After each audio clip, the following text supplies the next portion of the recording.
Hi everyone, welcome to Atrium. I'd like to start by bringing the traditional news of the land, the Grigo, Fichigo, and the Gadigal people, and pay respect to the elders past, present, and emerging. This is an exhibition that we've been sort of anticipating for quite a long time, because Maryanne actually spent quite a bit of time in Spain. And while she's in Spain, she actually did a lot of research and at the local museum and so on.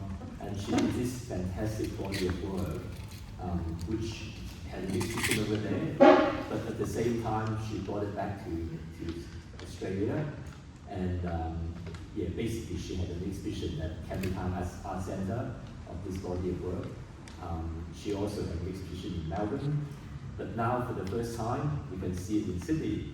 So, but basically, a select group of works from Spain. But at the same time, she's done some additional new works, and so this exhibition is basically a bit of both. And Maryanne graduated with a high distinction in painting in the National Art School, and these days she still teaches and lectures and so on at National Art School. She's a very dedicated artist, you know, and her work is very tonal, you know, and she takes a lot of care in everything she does. And to have this conversation with her, we have our good friend, Ian Grant, who obviously is a fantastic artist in his own right, but he's also good friends with a lot of artists. So they all love having conversation with Ian. So it's not the first time he's talked to artists here in our gallery. So I'd like you to put your hand together for both Maryanne and Ian.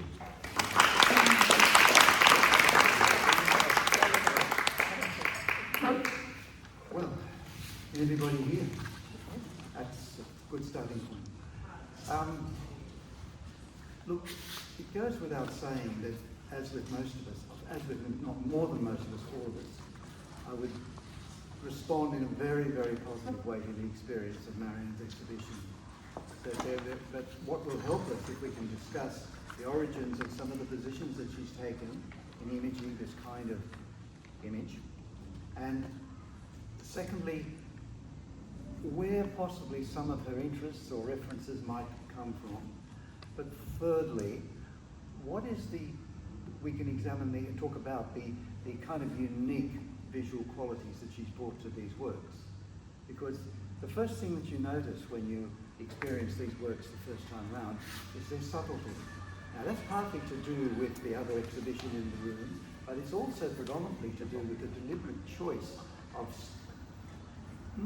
not extraordinary tonality, but quite strong tonality and quite soft colour, which brings with it certain psychological responses of respite and subtlety and engagement at that level, rather than a wham bam thank you ma'am, that sort of engagement. So I would just compliment Maryanne on all of these works, and maybe the first thing we might do is to just ask her, was there a reason for working within this range of formal elements of strong, relatively strong tonality, but soft tonality, and with soft and deliberate choice of limited colour, but with very, very careful insights into the interactions of colour against colour. It doesn't have to be, as I said, it doesn't have to be red against blue. It's not that.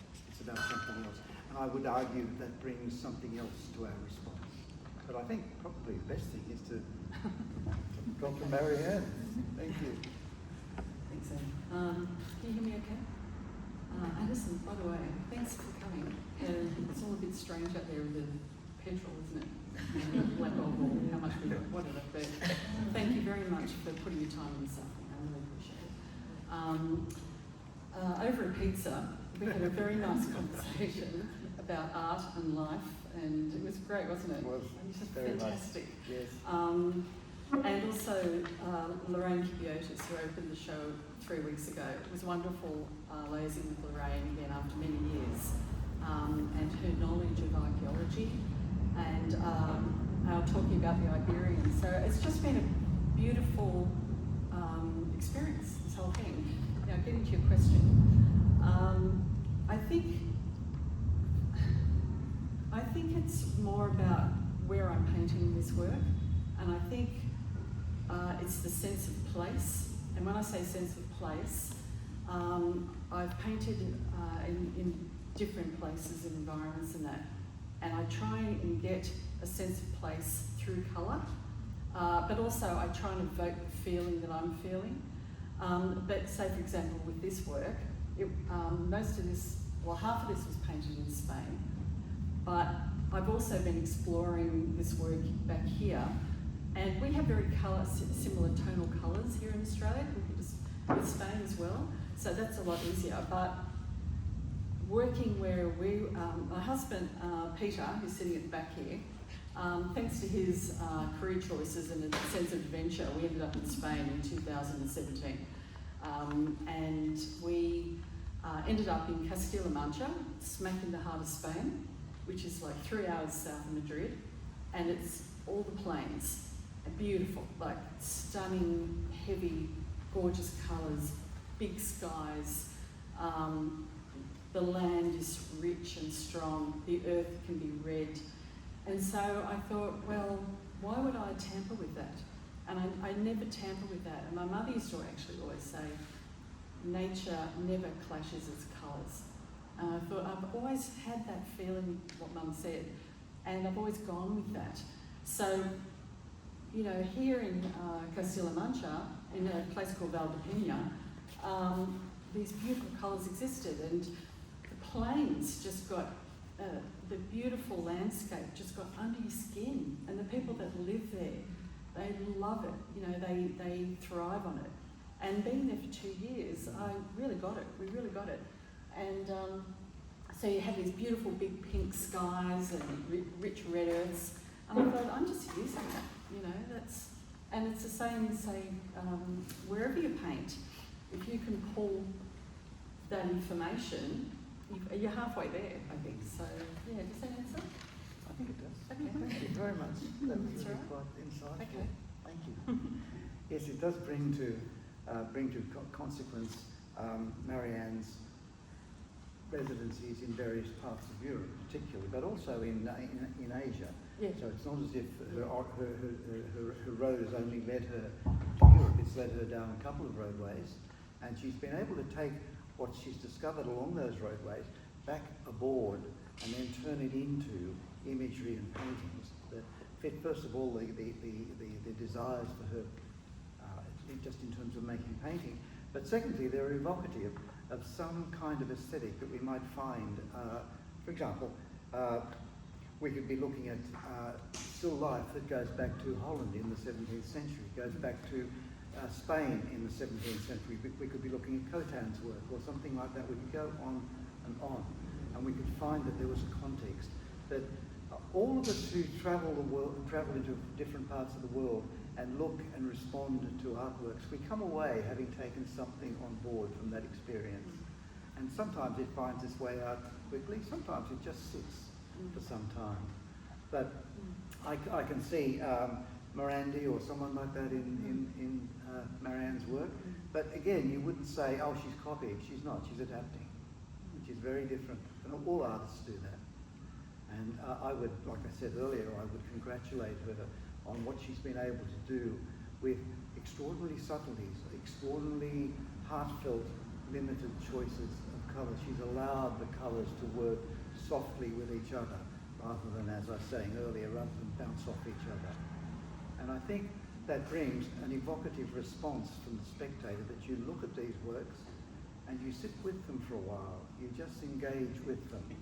Another factor, which could be an interesting factor, I'm sure someone's doing a PhD as we speak on this, but as to whether the square shape carries with it any connotation. The canvas is a square, and that brings with them that they're not connected to landscape format, that is horizontally, or vertical format, which is figuration. They carry a kind of unique sensibility, and we respond, that's part of what we respond to, but it's part of their identity.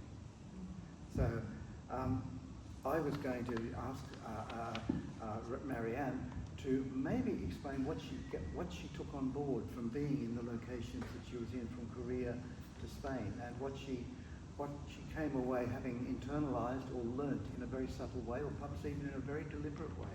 But I'd love if she could give us insights there. Thank you. Okay. I'm just thinking about the square, actually. You don't realise you do things, do you? Why do you do that? I think sometimes it's good to try something different. It's just nice to try a different way of doing something, or get out of your comfort zone and try. The square's a lovely thing to work in. It can be quite hard, but it's lovely. If you really want to focus a piece in the middle, that's a beautiful thing to use. Can I just mention something about Miranda? Because it used to drive me nuts, used to get him compared to, but I must tell you that many years ago, we actually went to Bologna. I wanted to see Miranda in the flesh, not just at the Art Gallery in New South Wales. I wanted to see this artist. I needed to be there. So we were living in Korea at the time, and it's easy to get to Europe from there. And we spent 4 days in Bologna in a funny little dinky hotel across the road from his museum. And it was extraordinary, and I know some of you would have seen this. And I remember sitting in that room. It was quiet and beautiful, and this work just blew my mind. And I thought, what am I getting from this, you know? And I went back 3 or 4 times just to get that feeling. And it wasn't so much the way he paints, which is exciting. It was the way the objects related to each other. And it was not only the tonal colour, but it was the quiet. And I thought, quiet speaks so loud. And I thought, that's the sort of painter I want to be. I thought, I know you can't really force this stuff, but I thought, if I can grab that, that's important to me. So then I remember turning 50, and Peter took me to Tokyo to see Wilhelm Hammershøi, the Danish artist. Similar thing. Massive collection of paintings that were pulled out of obscurity. And the rooms went on and on. This beautiful interiors and still life. I thought, there it is again. It's incredible, you know, how it gets you in. You can't describe it. So that was another experience.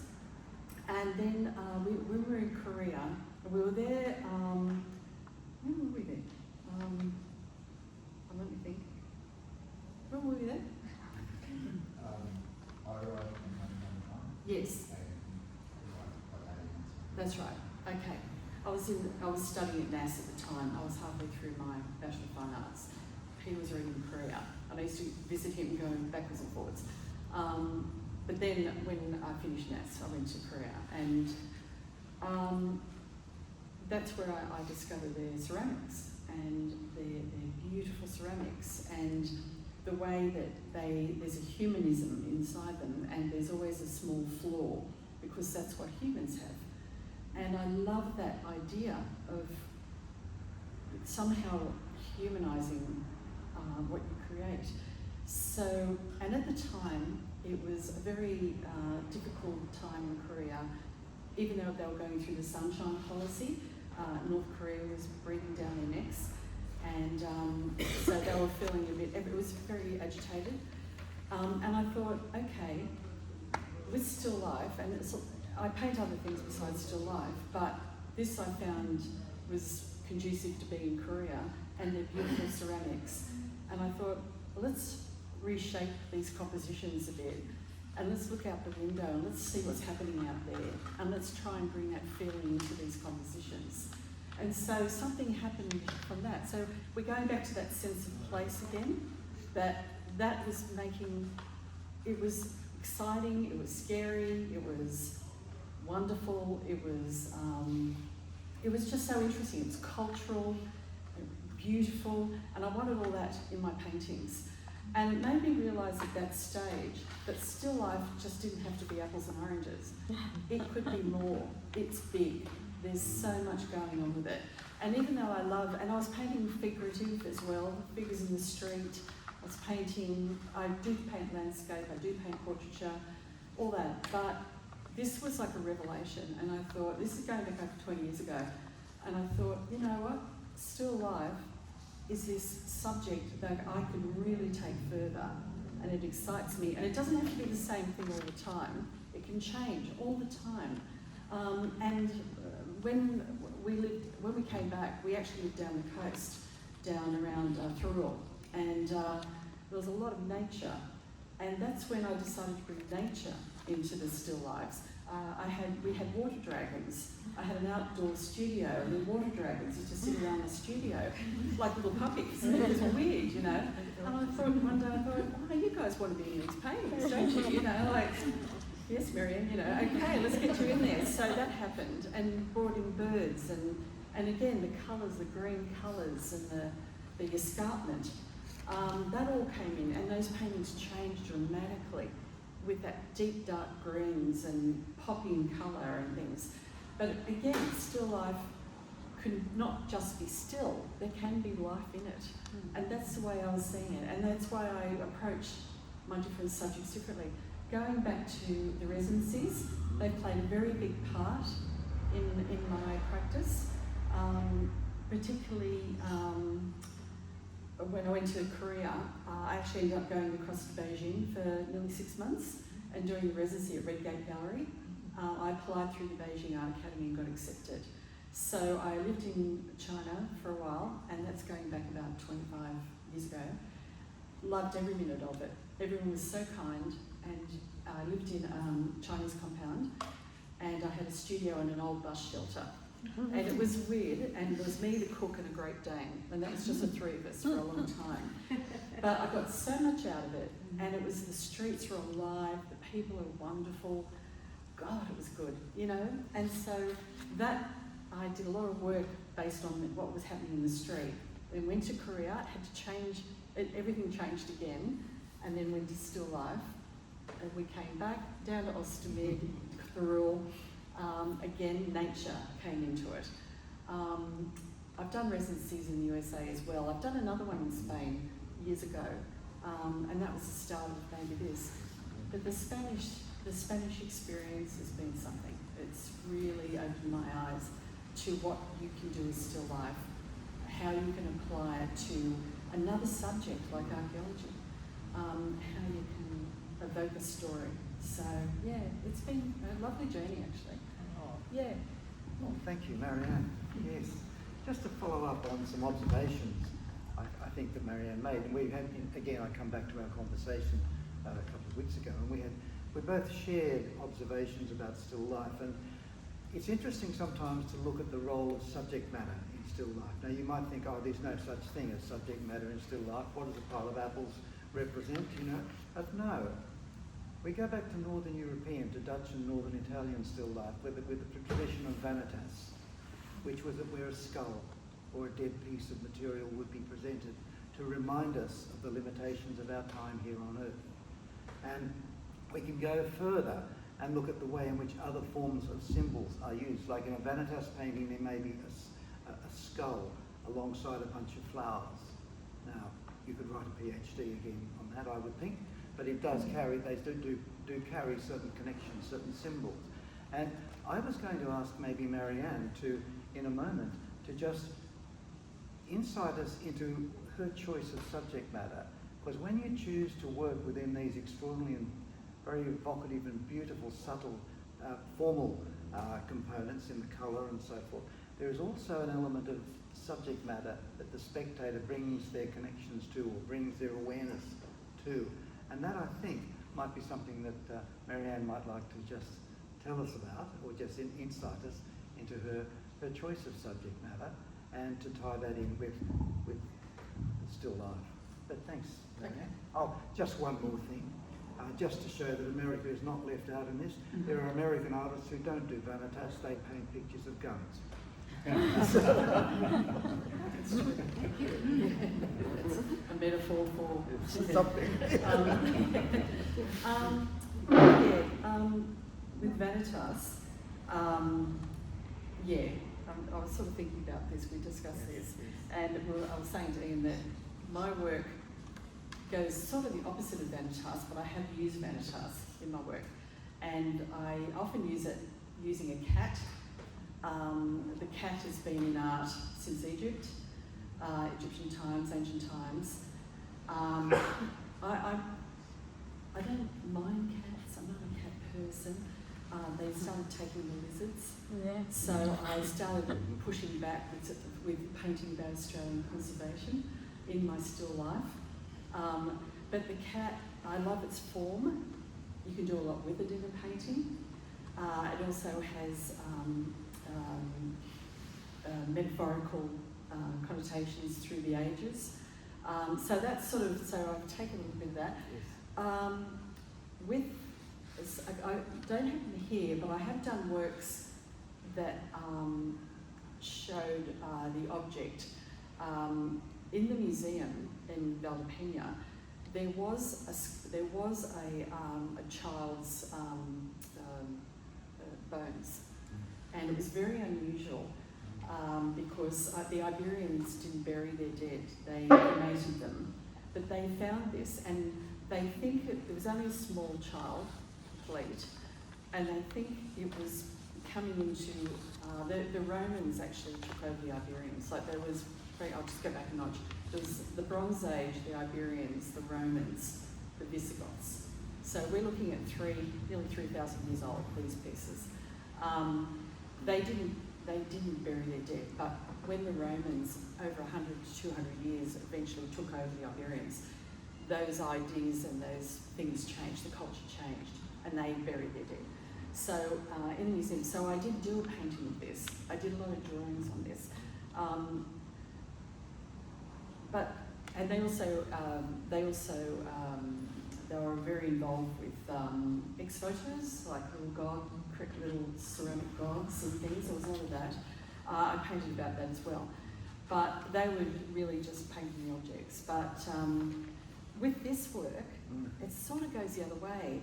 It's like when you see these objects, there's this background. They've got this story. It's this story, and after sitting there months on end drawing these objects, and you start to see really into them, and you get involved. You get very involved, and I realised that I started to think about the people who made them. So you've got the curator, yeah. And then someone bought them, or they in this particular town. Because the site was just down the road. I'll tell you about that in a little while too. In this particular town, they were pottery makers, and so you've got people who they own the pottery, they use the pottery, and there's pieces that we still copy from today, like down here's a canteen. We make canteens these days down here. So we're still picking up on their ideas and using them. So you had the people who bought and used the pieces. Then they went away, then they were underground over time. Then the archaeologist discovers it, pulls it out of the ground. Then he goes to the restorer recreates them and brings whatever pieces he can back together. Then it goes to the museum and it becomes something to look at. And I thought, wow, there's all these stages. And I thought, this is part of the story. And I thought, okay, and I thought, how do I get into this opportunity, And I thought, I'm documenting this, and now I want to paint this, and now this is part of its journey. And so these pieces are on a journey, and this is part of its journey being shown here. So this is lovely, and I know we started off with vanitas, but I've used it with at various times. I have also painted portraits of small portraits from the graves in Hong Kong.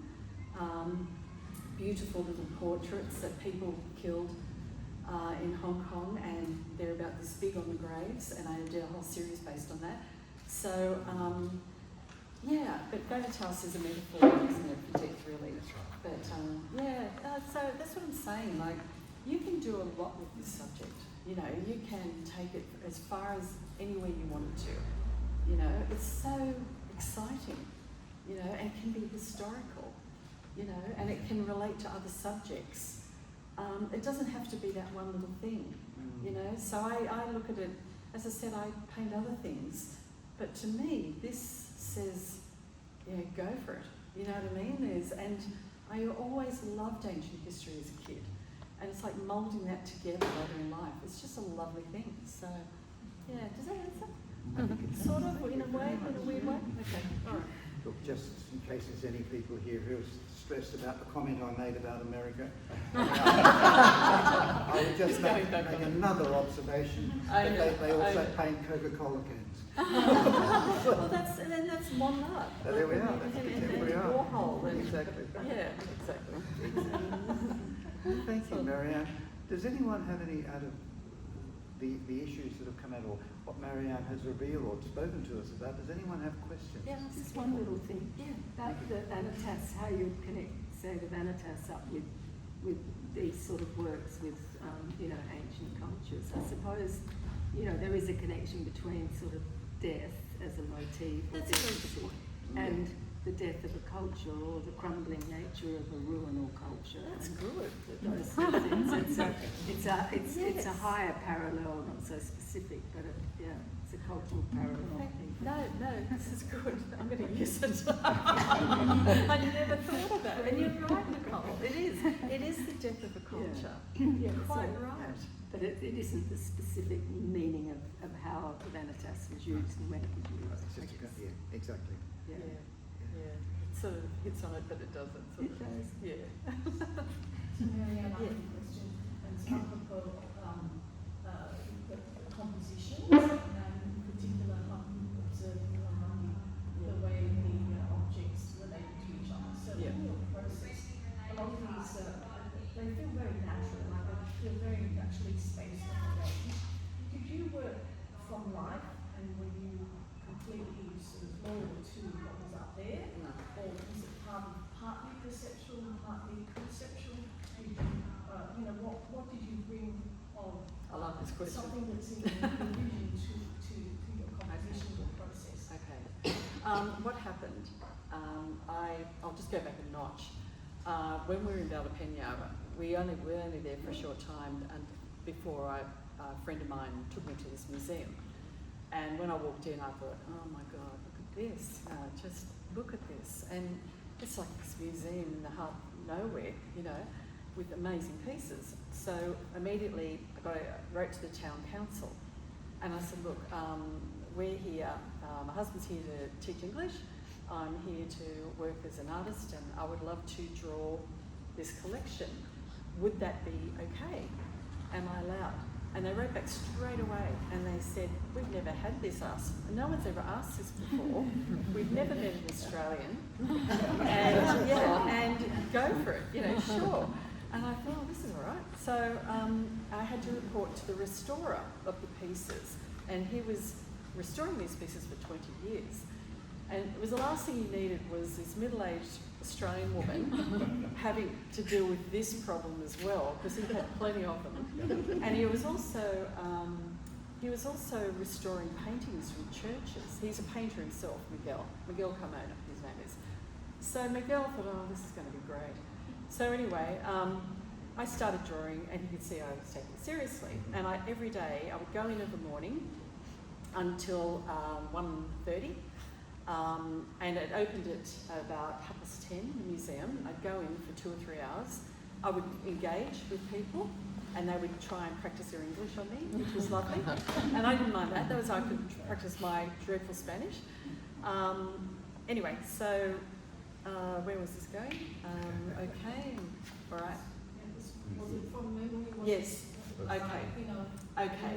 So I was drawing, and I was drawing every day and enjoying the whole thing. And anyway, girls started to come out every day to see me drawing about his work, and that clicked for him. So then things got easier, and we started to. So I would just draw, and I drew for months. And then, and as you draw, as you know, your observation gets heightened. You notice things.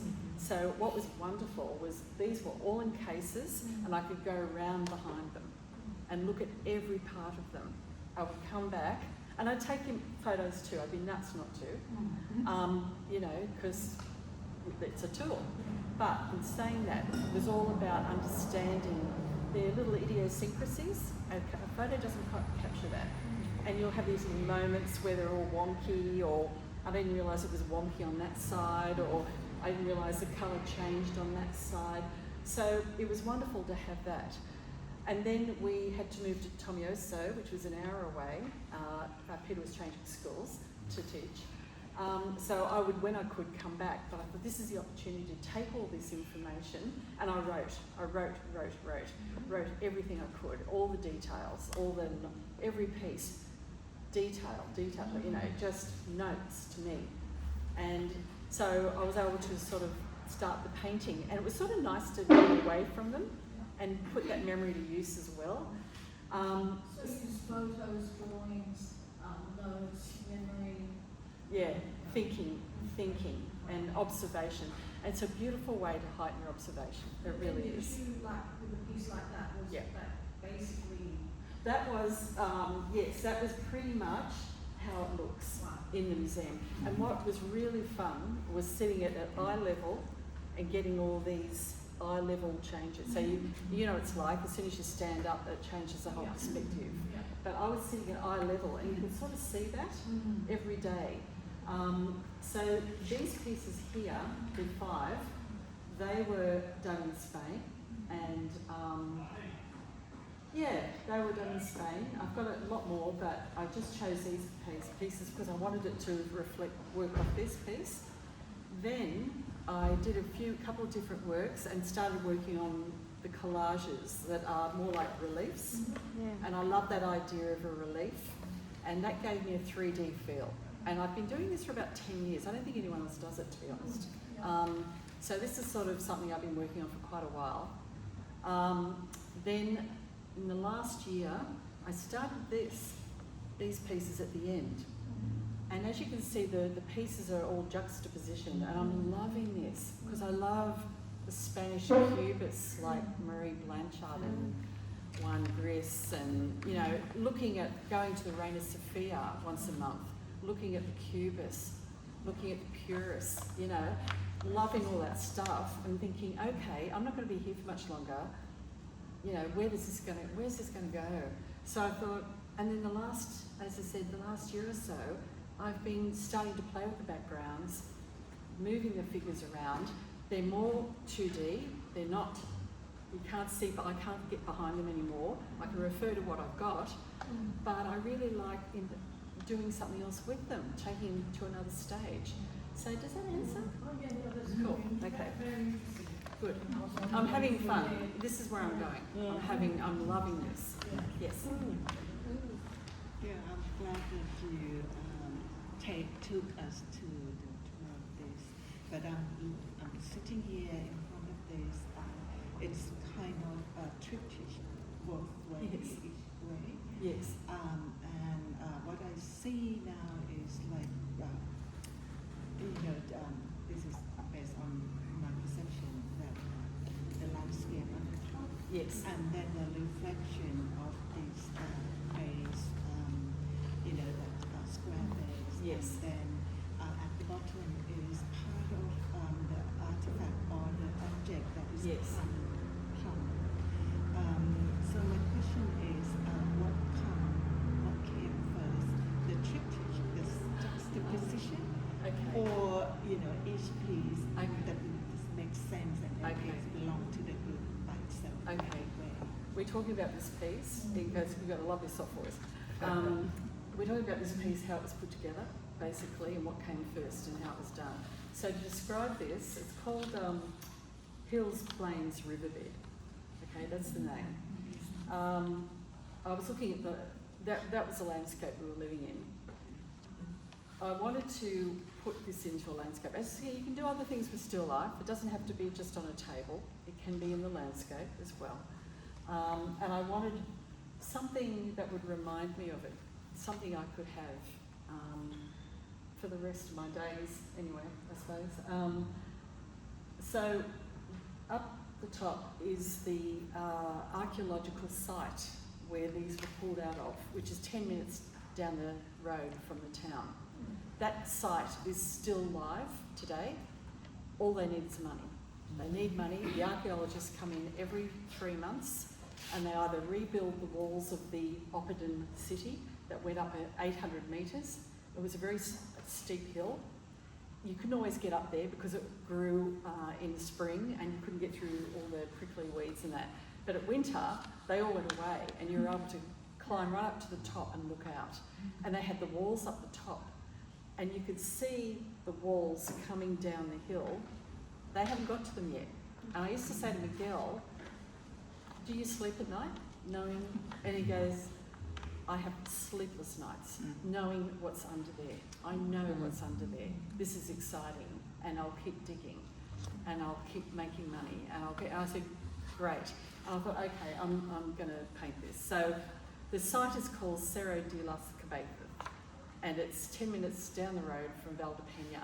They're getting more money now. They're starting to pull out a few more pieces now. So it's very exciting. So that's the site, and I used to climb up this hill when I could to look out across the plains of La Mancha, which was beautiful, and get a real sense of place and colour and history.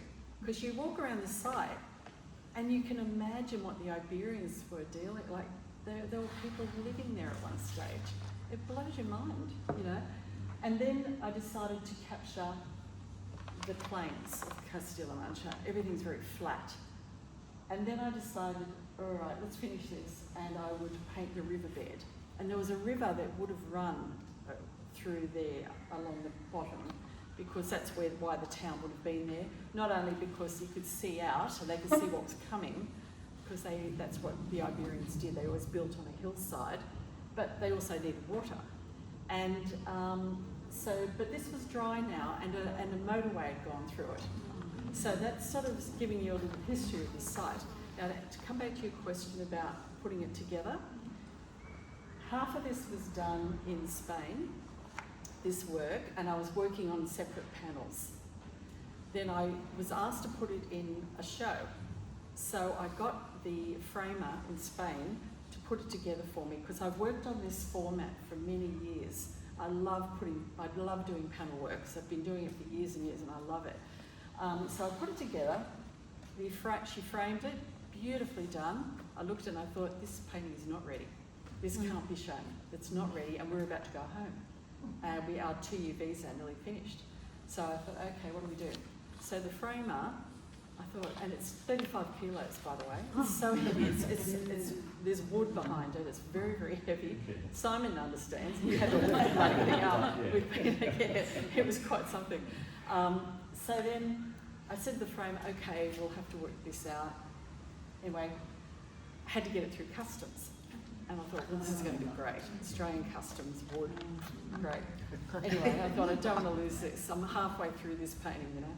So then we got in touch with customs and everything was nearly sorted. And then the framer said to me, look, we've actually built a wooden box to go around it.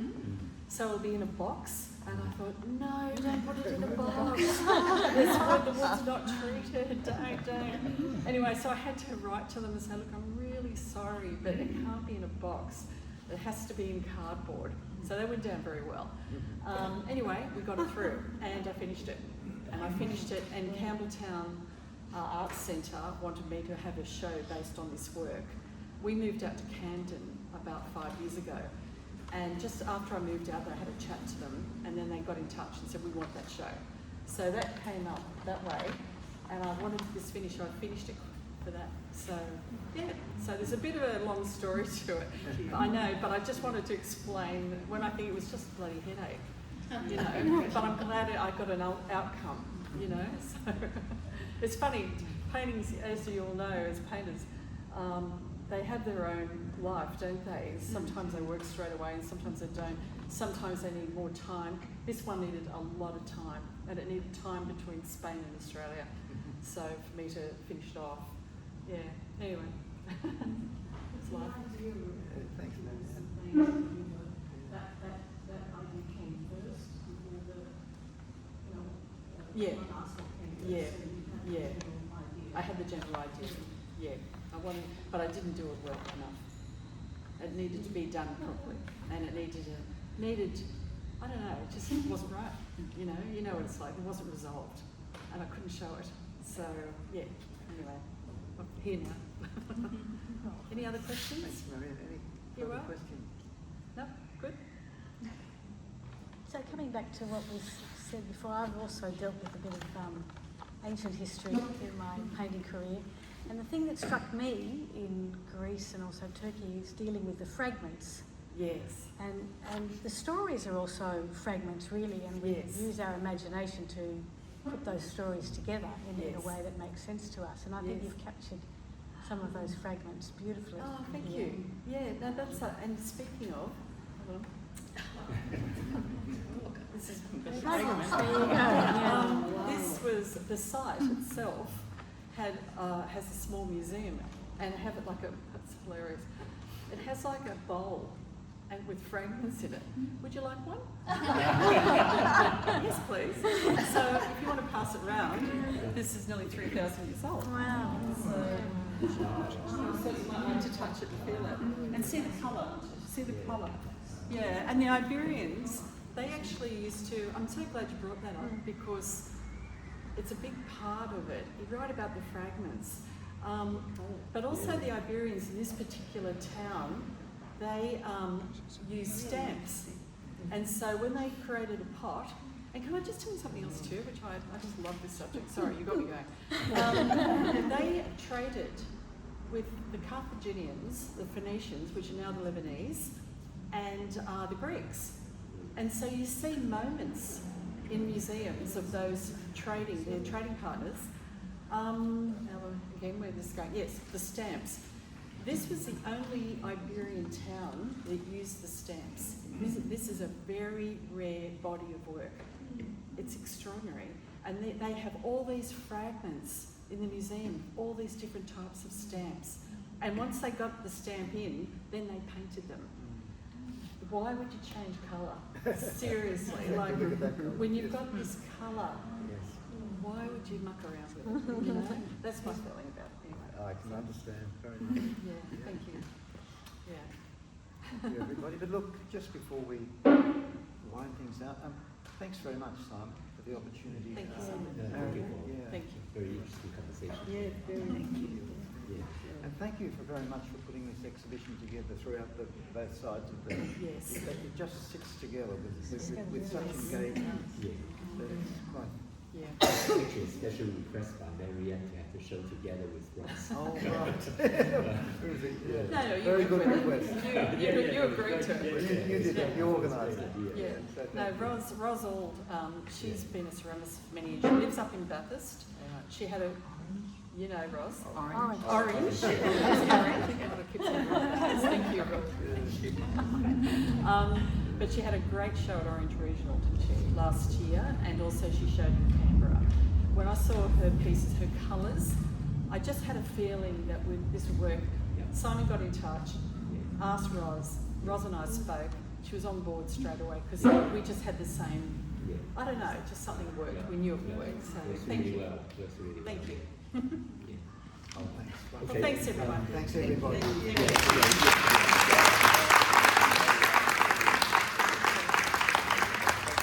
Continue a private conversation with both of them and have a drink and some nibbles. Thank you so much.